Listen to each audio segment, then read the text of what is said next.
everyone, welcome to Decluttr Me podcast, and this is episode 50. Yeah, so we're changing things up today. Shelina is doing the intro. Yeah, I'm not very good at this intro bit, am I? No. Actually, the problem is I don't know what I'm going to do now. You're going to do more talking than I? No.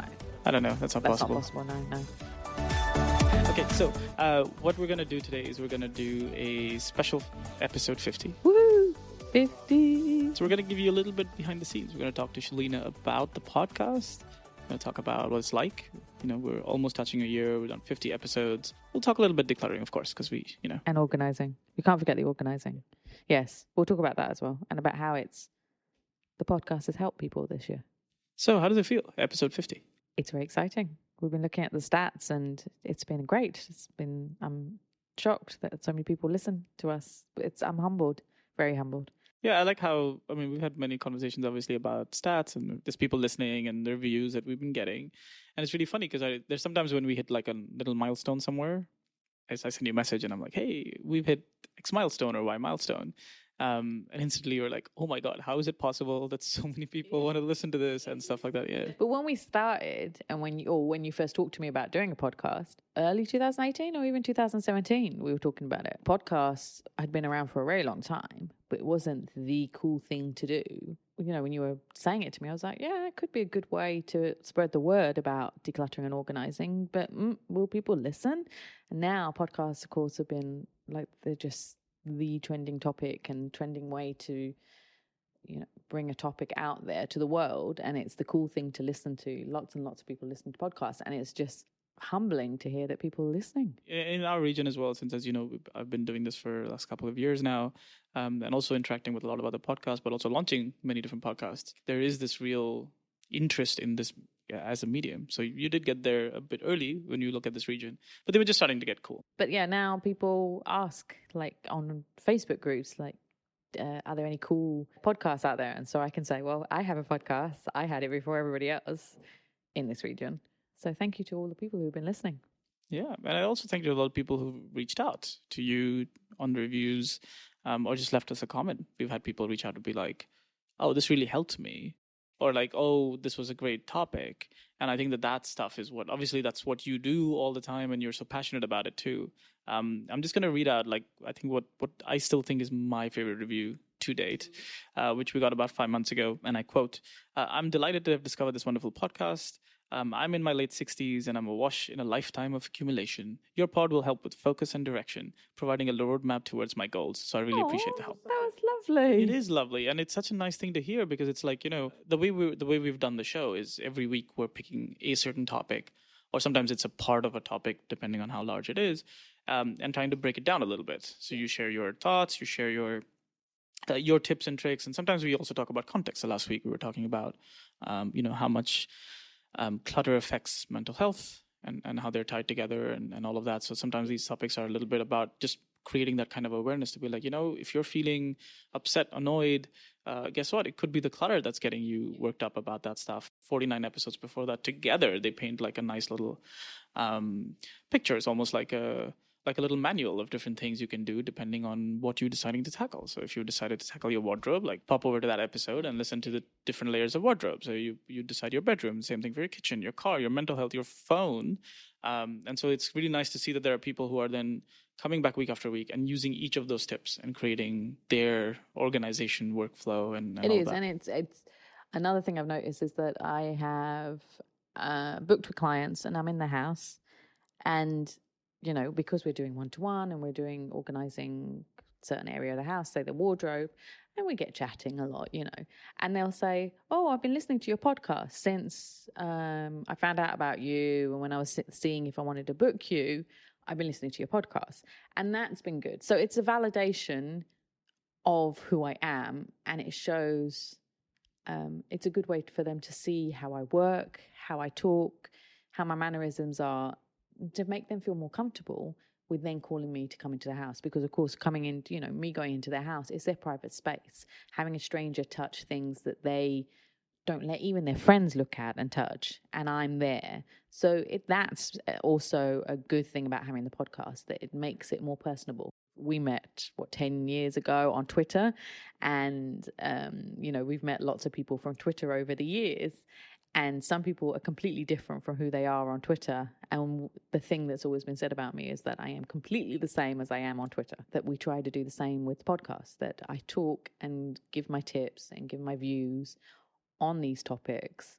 And then it's about how I genuinely feel and what I genuinely do in my day-to-day life working in this field.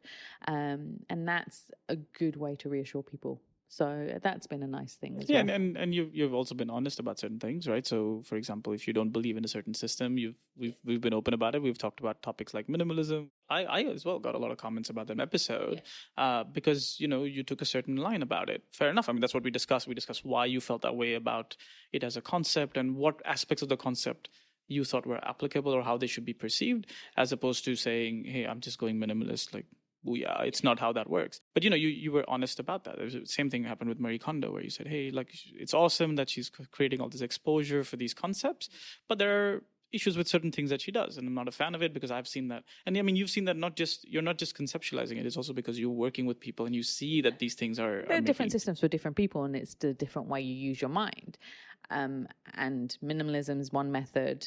I find it extreme. Marie Kondo is another system. Not to my liking, but some people like it. But then it's also goes back to people listening and then booking me and knowing that I don't use those systems or I'm not a fan. They're booking me because of that. So that's been great as well. And they've said, we don't like her either. We didn't want someone who does that. As you said, though, it's been very interesting to see the feedback from listeners, from people we know about these certain topics which are controversial. I've taken on board what they say. Some of it I don't agree with. Quite a lot of what they've argued with me about. The minimalism one, I got a lot of pushback on that one, which was interesting. I didn't expect that many comments and negative comments about what my views were, but they're my views. I can't take them back. And I think, I mean, the way I see it always is like it's they're starting a conversation with you. I mean, they're taking the time out to say, hey, listen, I heard it. So A, that's great. But then B, I feel a certain way about it. And it opens a dialogue. And as long as the dialogue is healthy, of course, which we know sometimes that can get out of hand. But, as long as the dialogue is healthy, I mean, that's a good thing. Marie Kondo is entitled to her views just as much as you are to yours.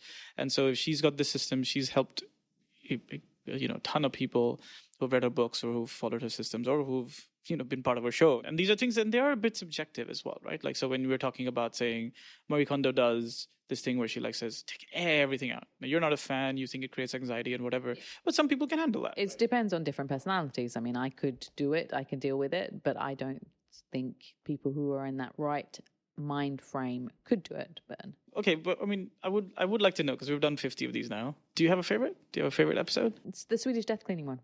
That was my favorite. Interestingly, I would have picked the same one. That one was very close to my heart since I'd heard about the concept and read about the concept. As we mentioned on the podcast, I talked to my parents about it, and I have worked with people who have parents of that generation, and it was something that I had already been talking to my family about anyway, and then this phrase came up, and it's actually on the same wavelength as what I was thinking.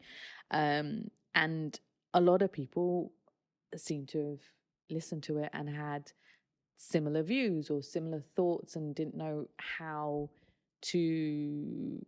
It hadn't been verbalized before, or it hadn't been written down before. It'd been a thing like, what do we do when our parents pass away? It sounds awful, but what do we do with all this stuff? And it's now out there in a book, and people are talking about it, and we were able to talk about it. So the feedback was great for that one.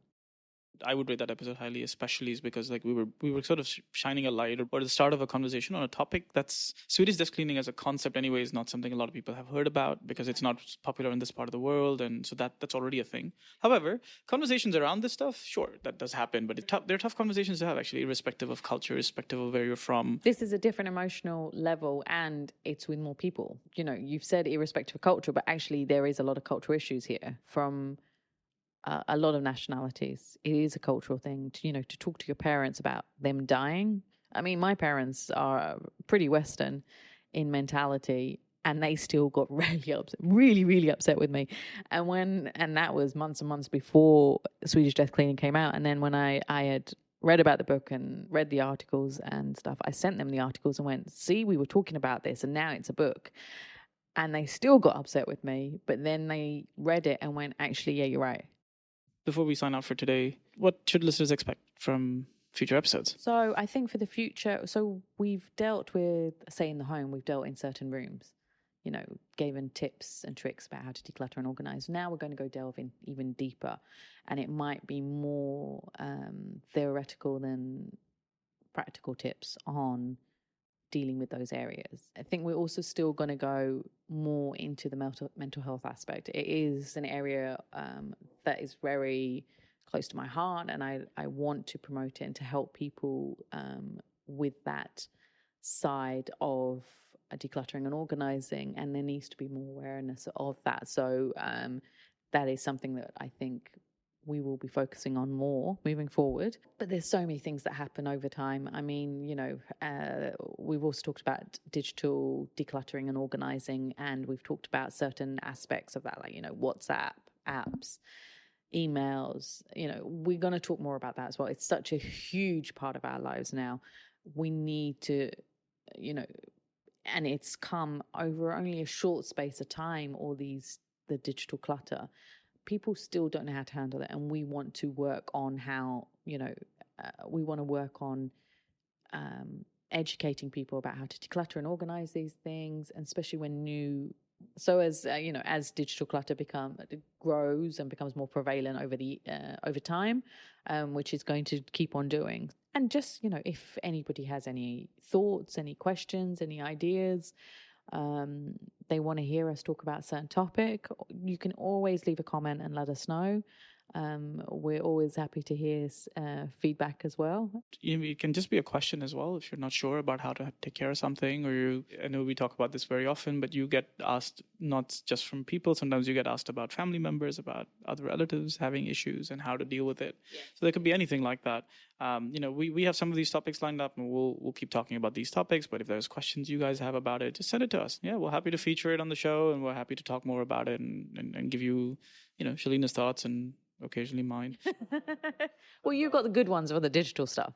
We ourselves deal with it in our day-to-day lives, especially with the digital stuff. I mean, the stuff that I'm sharing is just, I'm like, okay, this is what I've done that's helped me because I'm someone that's very digitally active. And things change all the time, especially in the digital realm. There's always new apps. There's always new programs to help us to clear the clutter. There's always new systems. So, if you ever have any thoughts or questions about that, we're happy to help. Yeah, so thank you so much for joining this journey with us and, helping us get here. We're at 50 today. We're hoping to do the next celebration at 100 and then hopefully beyond that. But, this 50 also coincided with us completing a year of the show, which is great. So congratulations, Shelina. Thank you very much. Thank you. And also, so big thank you to everybody that's been listening to us, supporting to us, writing to us. Yeah, thank you so much. Really do appreciate it. And we know, so many of you are listening week after week after week, which is just amazing. Since we've talked about reaching out to us, Shelina, why don't you tell them how to do that? So if you do want to reach out, you can always contact us at www.declutterme.com. I'm also prevalent on most of the social media platforms. So just leave a comment there or send me a private message and I will answer as quickly as possible. All right. We'll see you next week. Bye. Bye.